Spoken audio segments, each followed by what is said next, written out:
So what is an accessory dwelling unit and what's all the hype about? I don't know about you, but we have heard so much about ADUs this year. I think it's because homeowners are trying to find ways to have little getaways while not having to leave their property, and that makes ADUs the perfect solution. So let's jump right in. What is an ADU, or an accessory dwelling unit? An ADU is a secondary residence on the same property as a primary single-family residence. ADUs can be freestanding or attached, but cannot be sold separately from the primary residence. You may know them by different names, like casitas, mother-in-law units, coach houses, guest houses, any of the above. Besides the pandemic, there are tons of reasons that you may want to add an ADU to your property or find a property that already has an ADU on it. ADUs make awesome Airbnbs or short-term rentals.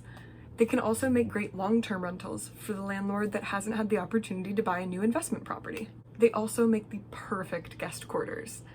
Home office, art studio, anything you can think of. ADUs are a great way to create a passive stream of income while also raising the property value of your home.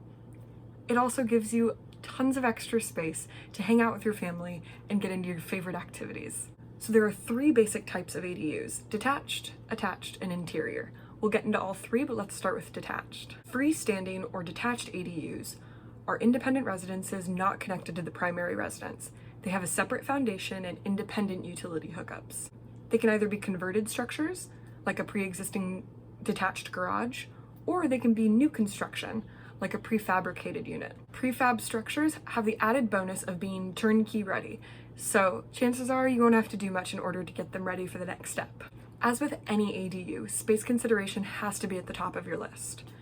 ADUs must be permitted, so it is imperative that you check with your local and state ordinances that govern the usage and size of ADUs, as well as obtaining all of the necessary building, etc. permits.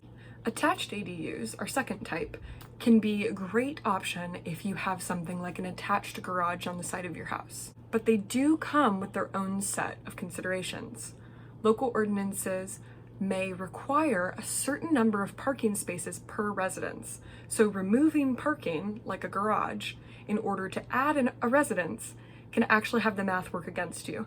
As always, check in with your local authorities, make sure you're doing everything by the book, and you'll be good to go. There are other attached options if garages aren't your jam. You can add a small addition to the main level of your home, called a bump out, if you have a wider lot, or if you would rather build up than out, you can always add a unit above your garage. Again, this is all subject to your local ordinances, so make sure to check them out. Our third type of ADU, or interior ADUs, are especially useful if your property has something like a basement. Bonus points if it has its own private exterior entrance, as this will make renting it out infinitely easier. Since most basements already have things like wiring and plumbing, converting to an interior ADU can be a quick and very profitable project. ADUs can be a great addition to your property if you have the extra space. They can create a passive stream of income, give you more space for you and your family, and of course, significantly improve the value of your home. Would you consider adding an ADU to your property or looking at properties that already have an ADU? Let me know down in the comments. I would love to hear from you guys about this super hot topic.